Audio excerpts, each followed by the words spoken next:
வணக்கம், welcome to Pebbles channels viewers. கற்றவர்களோடு என்னை களிப்புற செய்திடுவாய் முருகா. தன்னை நாடி வருகின்ற பக்தர்களின் இடர்களை களைந்து வீடு பேறு அளிப்பவன் அழகன் முருகன். கந்தா, கடம்பா, கதிர்வேலா, கார்த்திகேயா என பக்தர்கள் அழைக்கின்ற குரல் கேட்டு மயிலேறி ஓடோடி வருபவன் ஆறுமுகன். அழகன் முருகனுக்கு படைவீடுகள் 6. அதில் 6வது படைவீடாக அமைந்திருக்கின்ற சோலைமலை என்கின்ற பழமுதிர் சோலையினுடைய இருப்பிடம், தல வரலாறு, சிறப்புகள், இதை பற்றியெல்லாம் இந்த வீடியோவில் பார்க்கலாம் வாங்க.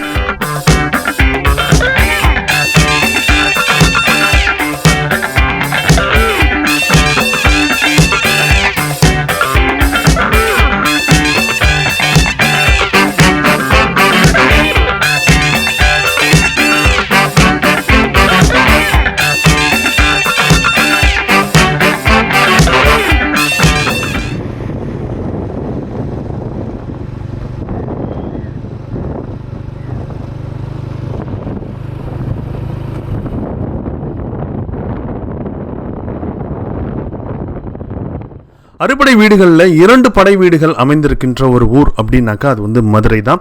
ஒன்று வந்து திருப்பரங்குன்றம், மற்றொன்று பழமுதிர் சோலை. உங்களுடைய ஊர்கள்லேருந்து இந்த மதுரையை சென்றடைகிறதுக்கு நிறைய பஸ் மற்றும் ரயில் போக்குவரத்து சேவை, நிறைய வசதிகள் வந்து இருக்குது. ஏர்போர்ட் அப்படின்னு பார்த்தோம்னாக்கா மதுரையிலே இருக்கிற சிட்டி ஏர்போர்ட். நீங்கள் மதுரைக்கு வந்த பிறகு மதுரையிலேருந்து இந்த பழமுதிர் சோலைக்கு எப்படி செல்லலாம் அப்படின்னு பார்த்தோம்னாக்கா, இந்த கோவில் அமைந்திருக்கிறதே வந்து அழகர் மலை, அதாவது நம்ம அழகர் கோவில் இருக்கு பார்த்தீங்களா, ஸோ அந்த அழகர் கோவிலுக்கு மேல் பகுதி தான் வந்து இந்த பழமுதிர் சோலை வந்து அழகர் மலையில வந்து அமைந்திருக்குது. ஸோ அதனால இந்த பழமுதிர் சோலைக்கு வந்து நேரடியா வந்து நகர பேருந்தோட வசதிகள் கிடையாது. அதனால நீங்க மாட்டுத்தாவணி அல்லது இந்த பெரியார் பேருந்து நிலையத்திலிருந்து கூட நீங்க ஒரு நகர பேருந்துல இந்த அழகர் கோவில் பஸ் ஸ்டாண்ட்ல வந்து இறங்கிடணும். ஸோ அங்கேருந்து அழகர் கோவில் தேவஸ்தான ஏற்பாட்டில் இந்த மினி பஸ் வந்து பழமுதிர் சோலைக்கு வந்து போகும். ஸோ அதன் வழியா வந்து நீங்க வந்து பழமுதிர் சோலையை வந்து சென்றடையலாம். நீங்க மதுரை சிட்டியிலேருந்து டாக்ஸி அல்லது ஆட்டோ அல்லது உங்களுடைய ஓன் வெஹிக்கிளில் நீங்கள் பழமுதிர் சோலை போகிறீங்க அப்படின்னாக்கா அழகர் கோவில் போயிட்டு அழகர் கோவிலேருந்து அந்த பழமுதிர் சோலை மலைக்கு போகக்கூடிய அந்த மலைப்பாதையில் நீங்கள் வந்து பயணம் செய்யலாம்.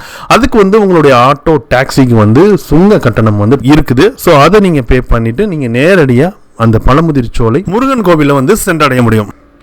இந்த கோவிலோட வெஹிக்கிள் பார்க்கிங் அப்படின்னு பார்த்தோம்னாக்கா கீழே அழகர் கோவில் பக்கத்திலேயே வந்து வெஹிக்கிளுக்கான நிறைய பார்க்கிங் ஏரியாஸ் எல்லாமே இருக்குது. ஸோ இங்கே வந்து உங்களுடைய வாகனங்களை நிறுத்திட்டு நீங்கள் இந்த மலைப்பாதை வழியாக வந்து மேலே வந்து கோவிலை வந்து சென்றடைய முடியும். நடந்தே வந்து போகலாம். அல்லது நீங்கள் உங்களுடைய வெஹிக்கிள் வழியாகவே நீங்கள் வந்து மலை கோயிலுக்கு போகிறீங்க அப்படின்னாக்கா மேலே வந்து பழமுதிர் சோலை கோவிலுக்கு பக்கத்திலேயே வந்து உங்களுடைய வெஹிக்கிளை பார்க் பண்ணுறதுக்கான நிறைய ஃபெசிலிட்டிஸ் எல்லாமே இருக்குது.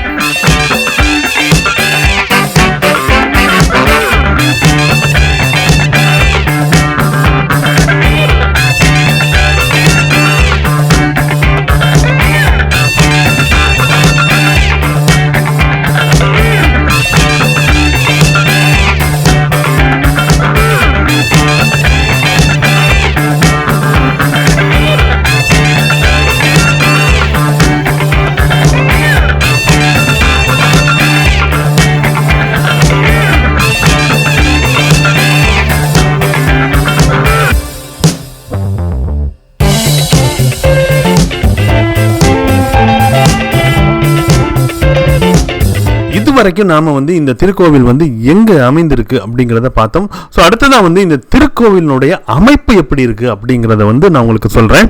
2 அழகன்கள் குடிகொண்ட இடம் வந்து அழகர் மலை தான் அப்படின்னு சொல்லுவாங்க. ஸோ ஒன்று வந்து கீழே கள்ளழகரா வீற்றிருக்கின்ற பெருமாள், மற்றொரு வந்து பார்த்தோம்னாக்கா மேல பழமுதிர் சோலையில் இருக்கின்ற முருகன் தான் அந்த 2 அழகன்களும். மாமன் இருக்கும் இடமான கள்ளழகர் கோவில் வந்து திருமால் இருஞ்சோலை அப்படின்ற பெயராலையும், மேலே மருமகனான முருகன் இருக்கும் இடம் சுப்பிரமணிய சுவாமி திருக்கோவில் இருக்கும் இடத்தினை பழமுதிர் சோலை எனவும் அழைக்கப்படுகிறது. கள்ளழகர் கோவிலிருந்து பழமுதிர் சோலை வந்து 3 கிலோமீட்டர் தொலைவில் வந்து அமைந்திருக்குது. இதற்கு வந்து செல்லக்கூடிய பாதை அப்படின்னு பார்த்தாங்க இந்த பழனி மருதமலை மாதிரி எல்லாம் படிக்கட்டு பாதையெல்லாம் கிடையாது. இது வந்து இந்த போக்குவரத்து, அதாவது இந்த சாலை போக்குவரத்து தான் இந்த பாதை வந்து அமைந்திருக்குது. இதில் வந்து நிறைய பக்தர்கள் வந்து கால்நடையாகவே வந்து நடந்து போவாங்க. இந்த மலைப்பாதை வந்து ஒரு தார் சாலையாகவும் அதே நேரத்தில் பக்தர்கள் நடந்து செல்லக்கூடிய ஒரு பாதையாகவும் வந்து அமைந்திருக்குது. இந்த மலைப்பாதையில் வந்து நடந்து போகும்போது பார்த்தோம்னாக்கா இந்த மலையே வந்து ஒரு மூலிகை மரங்கள் நிறைந்த ஒரு மலையாக இருக்கிறதுனால அந்த பாதை வழியாக நம்ம போகும்போது அந்த மூலிகை காற்றையும் அப்படி ஜில்லுன்னு வர்ற அந்த காற்றை சுவாசித்து அந்த நிழல் பகுதியில் நடந்து போகிறதே ஒரு சுகமாக இருக்கும். ஸோ நீங்கள் மருதமலைக்கு நீங்கள் கீழே கள்ளழகர்லேருந்து மேலே பழமுதிர் சோலைக்கு ஒரு முறை வந்து நடந்து போய் பாருங்கள். ரொம்ப அது வந்து ஒரு சுகமான ஒரு அனுபவமாக இருக்கும். நீங்கள் பழமுதிர் சோலை கோவிலுக்கு நீங்கள் போகும் பொழுது அந்த சுப்பிரமணிய சுவாமி திருக்கோவிலுக்கு கொஞ்சம் முன்னாடி பார்த்தோம் அப்படின்னாக்கா முருகப்பெருமான் அவ்வை மூதாட்டிக்கு வந்து அருள் செய்த காட்சி கொடுத்த இடமான அந்த நாவல் மரம் வந்து இருக்கும். இங்கே வந்து பக்தர்கள் வந்து தங்களுடைய ஆணவத்தை அழித்து கல்வி வீடு பேர் அடையிறதுக்காகவும் வந்து வேண்டிக்குவாங்க.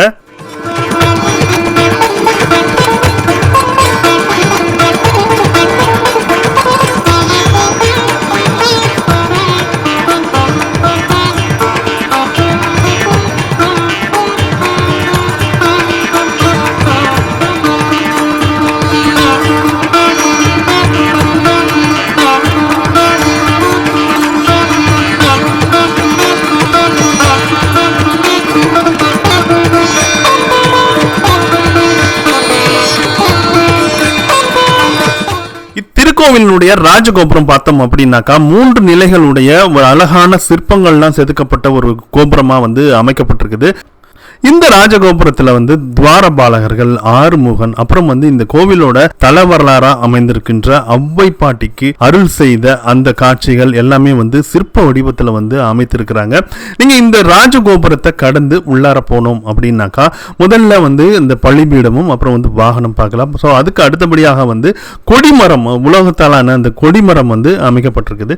இந்த கோவிலுடைய சந்நிதிகள் அப்படின்னு பார்த்தோம்னாக்கா ஆதிவேல் இருக்கக்கூடிய சந்நிதி, அப்புறம் வந்து வித்தக விநாயகருடைய சந்நிதி, கருவறையில பார்த்தோம் அப்படின்னாக்கா வள்ளி தேவான தம்பதி சமேதராக இருக்கக்கூடிய அந்த முருகப்பெருமானுடைய சந்நிதி வந்து அமைந்திருக்குது. இது பிரகாரம் பார்த்தோம்னாக்கா ஒரு சின்ன ஒரு சுற்று பிரகாரமா தான் வந்து இந்த கோவில் வந்து ஒரு சிறிய கோவிலா தான் அமைக்கப்பட்டிருக்குது.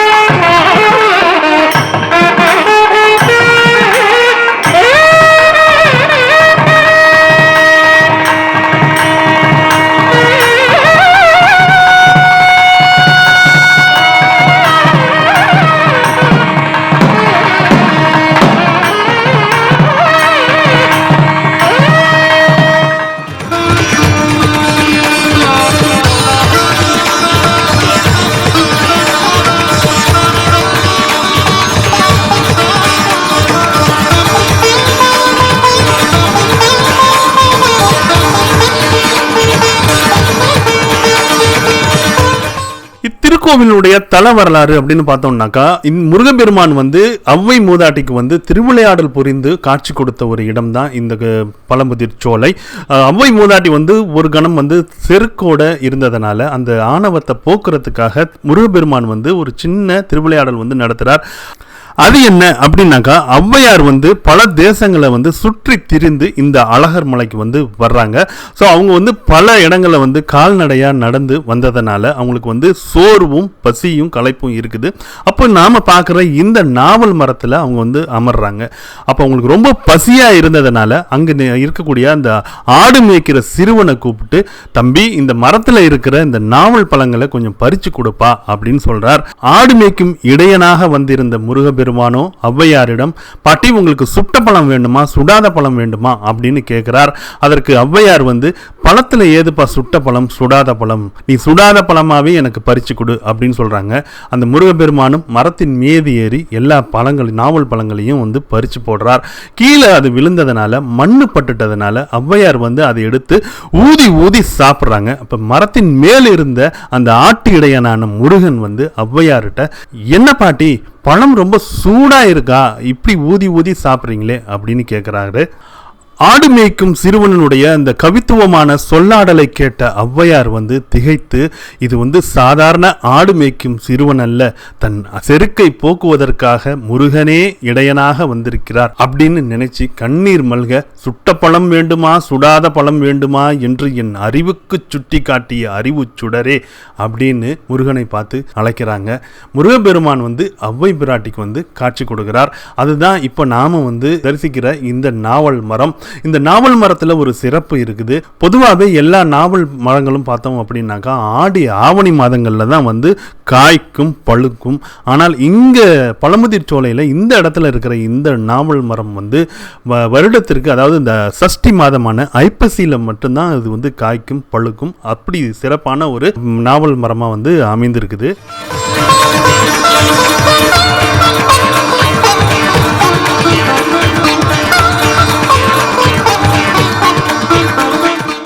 சூரரை வென்று வெற்றி வாகையுடன் சென்று சோலைமலையில் நின்ற பெருமானே அப்படின்னு அருணகிரிநாதர் பாடுறார். அதாவது அசுரர்களை முருகப்பெருமான் வெற்றி அடைந்ததுக்கு அப்புறம் அந்த வாகையோட நின்ற இடம்தான் இந்த பழமுதிர் சோலை அப்படின்னு அருணகிரிநாதர் சொல்றார். அப்புறம் இன்னொரு தல வரலாறும் சொல்லப்படுது. முருகப்பெருமான் வள்ளியை திருமணம் செய்வதற்கு முன்னாடி விநாயகர் யானை ரூபம் எடுத்த ஒரு இடம் அப்படின்னு இந்த பழமுதிர் சோலைக்கு ஒரு தல வரலாறு சொல்லப்படுது. இவைகள் தான் இந்த பழமுதிர் சோலை முருகன் கோவிலினுடைய தல வரலாறா இருந்து வருது.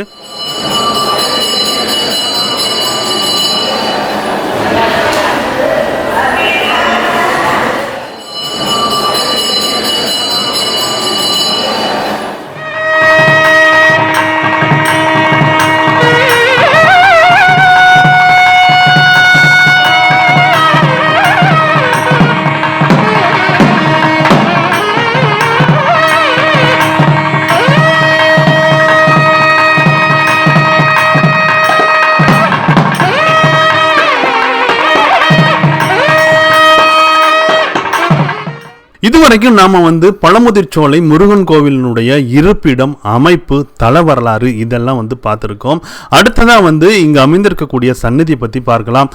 6 படை வீடுகளிலேயே வள்ளி தெய்வானையுடன் கூடிய அந்த தம்பதி சமேதராக முருகப்பெருமான் பக்தர்களுக்கு காட்சியளிக்கக்கூடிய ஒரே இடம் அப்படின்னாக்கா இங்க பழமுதிர் சோலையில் அமைந்திருக்கிற இந்த சன்னதி தான்.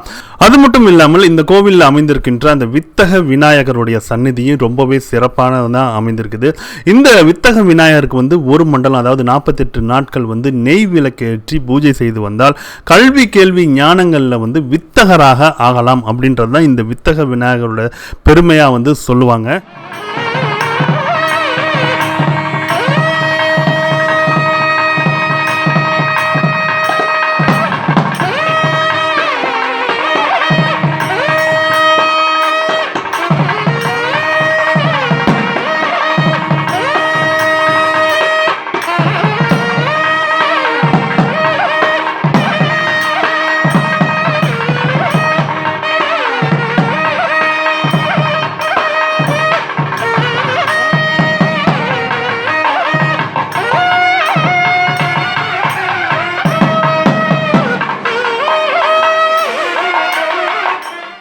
இத்திருக்கோவிலுடைய தரிசன நேரம், அதாவது நடை திறந்திருக்கும் நேரம் அப்படின்னு பார்த்தோம்னாக்கா இது ஒரு மலை கோவிலா அமைந்திருக்கிறதுனால காலை 6 மணிலேருந்து மாலை 6 மணி வரைக்கும் நாம தொடர்ந்து இந்த முருகனை தரிசிக்கலாம். அதுபோல பூஜை நேரங்கள் அப்படின்னு பார்த்தோம்னாக்கா காலையில இந்த காலசந்தி பூஜை 9 மணிக்கும், உச்சிகாலம் 12 மணிக்கும், சாயரட்சை மாலை 5 மணிக்கும் நடந்தேறுகிறது.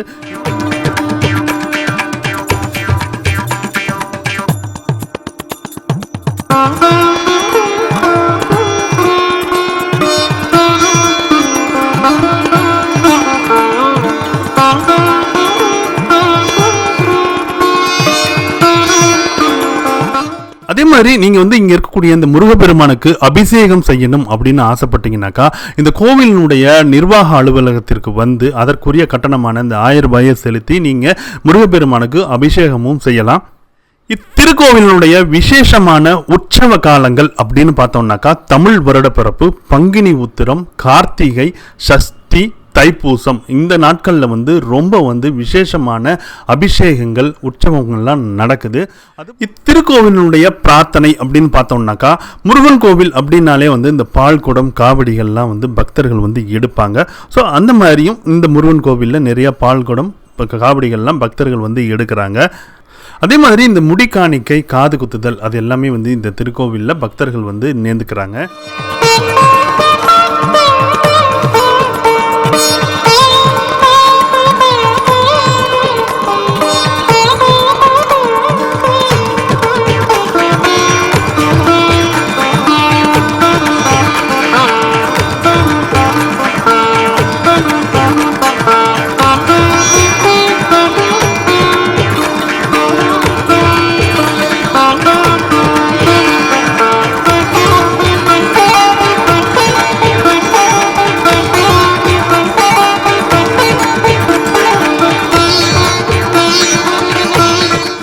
இத்தலத்தினுடைய தீர்த்தம் வந்து நூபுர கங்கை அப்படின்ற ஒரு தீர்த்தம்.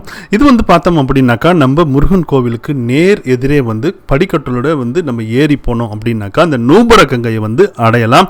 இது வந்து கிட்டத்தட்ட பல 100,000 ஆண்டுகளுக்கு முன்னாடி தோன்றிய ஒரு நதி அப்படின்னு சொல்லுவாங்க. இப்போ வந்து ஒரு சின்ன தீர்த்த தொட்டி மாதிரி இருக்கும்.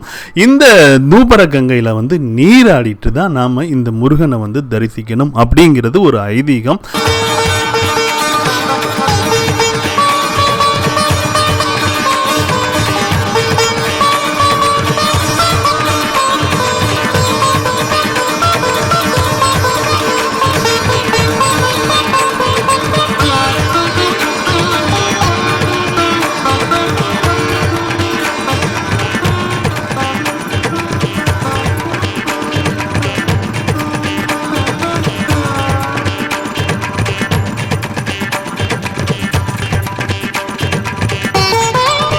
இதுல நம்ம நீராடணும் அப்படின்னாக்கா சகல வியாதிகளும் போகக்கூடிய ஒரு தீர்த்தமாக தான் வந்து இந்த நூபுர கங்கை வந்து அமைந்திருக்குது. அதுக்கு முன்னாடி பார்த்தோம் அப்படின்னாக்கா, அதாவது இந்த நூபுர கங்கைக்கு போகிற வழியில் பார்த்தோம் அப்படின்னாக்கா ராக்காயி கோவில் அப்படின்ற ஒரு கோவில் வந்து இருக்குது. இது வந்து இந்த அழகர் மலையினுடைய காவல் தெய்வமாக வந்து இருந்து வர்றாங்க. ஸோ இந்த அம்மனையும் நாம் வந்து தரிசனம் பண்ணிட்டு நாம் முருகன் கோவிலுக்கு வந்து தரிசிக்கணும். அதுதான் இந்த கோவிலினுடைய வழிபாட்டு முறைகளாக வந்து அமைந்திருக்குது.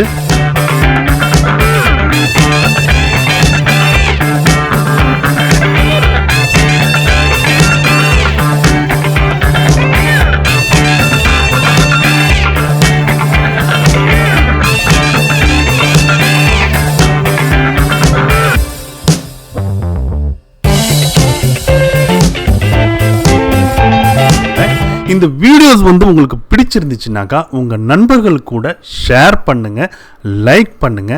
மறக்காம உங்களுடைய கருத்துக்களை, உங்களுக்கு தெரிந்த கருத்துக்களாக இருந்தாலும் கீழே இருக்கிற கமெண்ட் பாக்ஸில் மறக்காம கமெண்ட் பண்ணுங்க. பெபிள்ஸ் தமிழ் சேனலை சப்ஸ்கிரைப் பண்ணுங்க.